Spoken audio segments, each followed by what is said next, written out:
Bom dia, nós somos o grupo 5 e vamos apresentar o tema meteoritos, tipos principais, composição e mineralogia. Os membros que compõem o grupo são Cláudio, Karen, Max, Paulo e Rafael.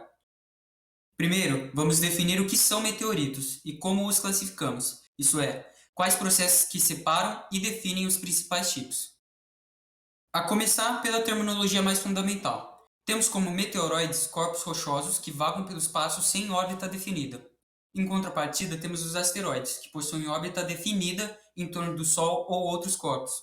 Por fim, temos os meteoritos, meteoroides que entram na atmosfera terrestre e atingem nossa superfície. Esses corpos podem ser classificados de algumas maneiras. Uma importante é a por diferenciação, sendo os não diferenciados os que não sofreram diferenciação magmática e, portanto, são homogêneos, e os diferenciados os que sofreram diferenciação ou são fragmentos de um corpo que sofreu. Também importante para o estudo de meteoros são as inclusões fluidas, que são vesículos no mineral preenchidos por outros elementos que, durante a fase de cristalização ou recristalização, estavam em estado líquido. A partir delas é possível inferir o ambiente de cristalização do mineral. Dentre os diferenciados, encontramos diferentes tipos de acordo com seu teor metálico, sendo eles os acondríticos, os ferro-rochosos e os ferrosos. A começar pelos acondríticos. Esses são fragmentos das seções mais superficiais dos corpos diferenciados, e costumam apresentar composição similar aos basaltos terrestres.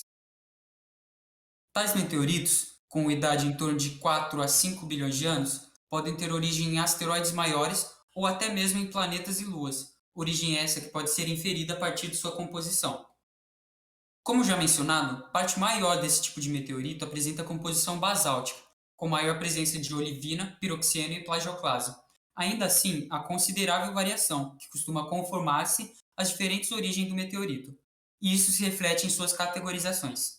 Já que meteoritos de mesmas origens apresentam composições, se não as mesmas, similares, suas subcategorias refletem ambas suas origens e composições, como por exemplo os geogenitos, que são creditados a serem vindos da superfície do asteroide Vesta 2. Agora eu vou falar sobre os meteoritos ferro-rochosos. Os meteoritos ferro-rochosos, também conhecidos como siderólitos, compõem uma pequena porção de todos os meteoritos conhecidos, que são aproximadamente 1% dos meteoritos. Isso faz com que eles sejam o grupo mais incomum de meteoritos que foram encontrados até o momento. Eles são compostos pelos silicatos, ferro e ou níquel, por exemplo. Os siderólitos são meteoritos formados por uma fusão de silicatos, dentre eles os piroxênios, metais como ferro e por olivinas. Os meteoritos, ao entrarem na atmosfera terrestre, com velocidades muito altas, numa média de 45 km por segundo aproximadamente, sofrem o processo de ablação, que é quando o meteorito perde tamanho por conta do atrito com a atmosfera, se aquecendo muito e tendo sua camada externa completamente queimada. Ainda dentro dos ferro-rochosos, temos dois principais grupos de meteoritos.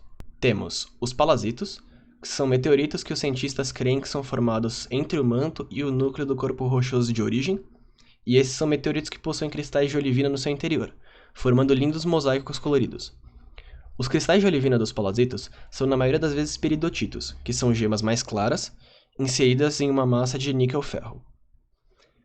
Os mesosideritos, por sua vez, são compostos por diversos pedaços do manto, com ferro que foi fundido devido a algum impacto com outro corpo massivo. Eles são muito parecidos com os palazitos em sua composição no geral, mas são diferentes dos palazitos por terem sua constituição feita por fragmentos de muitos corpos diferentes que os formaram. Os mesosideritos são bem mais comuns de serem encontrados do que os palazitos.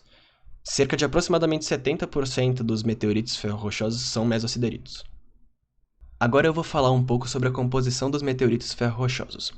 A composição dos palazitos é proporcional em relação aos minerais de sua estrutura, ou seja, as quantidades dos seus silicatos e metais é praticamente idêntica. A base de ferro-níquel dos palazitos é contínua em toda a sua extensão.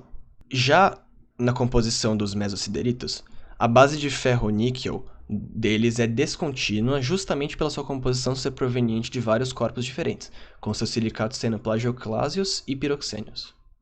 Os meteoritos ferrosos também são conhecidos como sideritos. Eles somam apenas 5,7% do total de meteoritos.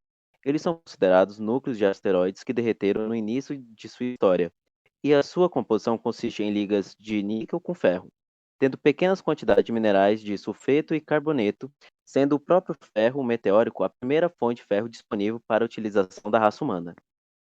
Os meteoritos de asteroides derretidos também são chamados de meteoritos diferenciados, já que eles passaram por grandes mudanças química e fisicamente, então solidificando a partir de um estado derretido. Em alguns casos, apresentam um núcleo de ferro e camadas concêntricas, contornadas por um manto de silicato e crosta, sendo assim um tipo de estrutura muito semelhante ao dos planetas rochosos, como Mercúrio, Vênus, Terra e Marte, já que também ambos possuem núcleos metálicos, sendo assim de grande importância na ajuda em pesquisa sobre como os núcleos metálicos dos planetas se formaram. A composição dos meteoritos ferrosos contém majoritariamente ferro e níquel, tendo pequenas quantidades de minerais de sulfeto e carboneto. Pode haver uma variação na textura e mistura dos minerais presentes no meteorito do ferro, mas, quando cortados, podemos ver uma cristalização parecida com o processo de solidificação de água em gelo, podendo ver que a cristalização foi feita de modo entrelaçado. Existe uma classificação para esses meteoritos, que leva em conta a ausência de padrões de Widmanstatten, que é um padrão reconhecido por linhas que aparecem em alguns meteoritos de ferro quando uma seção transversal do meteorito é gravada com ácido fraco. Eaxedritos contém pouco níquel sem padrão de Widmanstatten. Octaedritos contém um teor médio em níquel, com padrões de Widmanstatten. Ataxiros contém um rico teor em níquel, sem padrões de Widmanstatten, sendo esses os mais raros. Bom, eu vou apresentar sobre os condritos e vou falar sobre a definição, composição química e a variabilidade desse grupo. Com mais de 4 bilhões e meio de anos, os condritos fazem parte do tipo primitivo de meteoritos e, por não terem sofrido aquecimento suficiente, eles possuem côndrulos, que é sua estrutura primária. Sendo o grupo de meteoritos mais comuns, eles representam cerca de 82% das amostras meteoríticas encontradas na Terra. Os meteoritos condritos vieram de asteroides que eram pequenos demais para terem derretido. Isso permite a visualização de como era o ferro quando o sistema solar estava se formando. Esses meteoritos sofreram poucas alterações em comparação com as rochas de planetas maiores, que foram submetidas à atividade geológica, e, por isso, eles podem nos dizer muito sobre como o sistema solar se formou. Esses meteoritos são compostos principalmente por silicatos, como, por exemplo, a olivina e o piroxênio, requisitos de ferro e, às vezes, carbono e água. Eles também contêm em sua composição a poeira cósmica, que foi condensada em forma de minúsculas esférulas que os compõem. Dependendo do tipo de asteroide que originou os fragmentos meteoríticos, podemos observar algumas diferenças na mineralogia desses corpos. Isso é importante para que haja uma grande variabilidade nas classificações dos meteoritos. Bom, agora eu vou falar sobre os côndrulos. Eu vou apresentar também a definição, composição química e a formação dessa estrutura. Os côndrulos são minúsculos corpos esféricos que constituem os tipos de meteoritos que não foram aquecidos suficientemente para que esses corpos fossem fundidos ou destruídos. Alguns condritos não possuem côndrulos, pois sofreram algum tipo de aquecimento considerável para que essa estrutura fosse rompida. A composição desses côndrulos é majoritariamente formada por pequenos grãos de minerais silicáticos, liga de ferro-níquel e matéria pré-solar, que é a poeira cósmica oriunda de outras galáxias que precedem a formação do sistema solar. Esses côndrulos foram formados pela condensação dessa matéria que estava dispersa no disco protoplanetário, que deu origem ao sistema solar. Esses côndrulos foram formados pela condensação dessa matéria que estava dispersa no disco protoplanetário, que deu origem ao sistema solar. Essas condensações formaram grânulos, que por sua vez formaram pedras maiores chamadas plantesimais. Os plantesimais são chamados de asteroides e constituem a matéria primária dos planetas. O que restou desses plantesimais se organizou em cinturões como, por exemplo, os cinturões de asteroides que ficam entre Marte e Júpiter. Os corpos desse grupo, quando fragmentados ao entrar na atmosfera terrestre, formam um tipo mais abundante de meteoritos, os condritos. Bom, eu vou falar sobre os tipos de condritos não diferenciados, começando pelos condritos carbonáceos, que são os mais puros, não apresentando evidência de terem sido aquecidos. Eles podem conter até 20% de água por peso, bem como quantidades substanciais de carbono e elementos oxidados. Com a maior proporção de elementos voláteis, acredita-se que tenham se originado de asteroides acumulados a distâncias relativamente grandes do Sol. Já os condritos ordinários também contêm elementos oxidados voláteis, mas em menor grau do que os condritos carbonáceos. Acredita-se que seus asteroides originais tenham se formado no cinturão de asteroides interno. O principal constituinte elementar do condrito enstatito é o ferro em seu estado metálico ou sulfeto.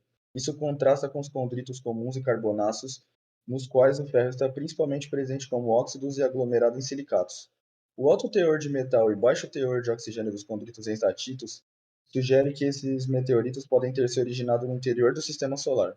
Bom, para começar a falar dos tipos de condritos carbonáceos, vou começar com os condritos CI, designados após um meteorito de Vuna. Eles possuem um teor alto de água, bem como de vários compostos orgânicos. No decurso da sua existência, nunca foram aquecidos a mais de 50 graus Celsius e podem ter se formado no sistema solar exterior. Em seguida, temos os condritos CV, que se parecem com os condritos ordinários em sua composição química e estrutura, mas ao contrário deles apresentam vestígios de água e compostos orgânicos. Estes apresentam côndulos bem visíveis. Depois, temos os condritos CM, semelhantes aos condritos CI na sua composição química, mas contêm menos água. Estes contêm côndulos visíveis. Já nos condritos CO, com composição química idêntica aos condritos CV, porém, são mais escuros e exibem côndulos muito menores. Já nos condritos CR, que se assemelham aos condritos CM, porém contêm também níquel e sulfureto de ferro. Os condritos K têm uma grande quantidade de magnetita, que os dão uma aparência exterior preta e lisa. Contém grandes côndulos. E nos condritos H, eles possuem uma quantidade elevada de níquel e ferro, frequentemente superior a 50%. Já o tipo de condritos ordinários, temos os condritos H, que tem muito ferro, muitos metais, mas pouco óxido de ferro nos silicatos. Já os condritos L são os que menos têm ferro e metais, mas têm muito óxido de ferro nos silicatos. Enquanto os condritos LL têm pouco ferro, poucos metais, mas são os que mais têm óxido de ferro nos silicatos. Por fim, temos o condrito estatito. Estes que são bem raros e foram formados em ambientes com pouco oxigênio, representando cerca de 2% dos meteoritos rochosos. Quaisquer dúvidas que vocês tiverem sobre o nosso trabalho, sintam-se à vontade para nos perguntar que a gente vai tentar responder para vocês agora. Obrigado.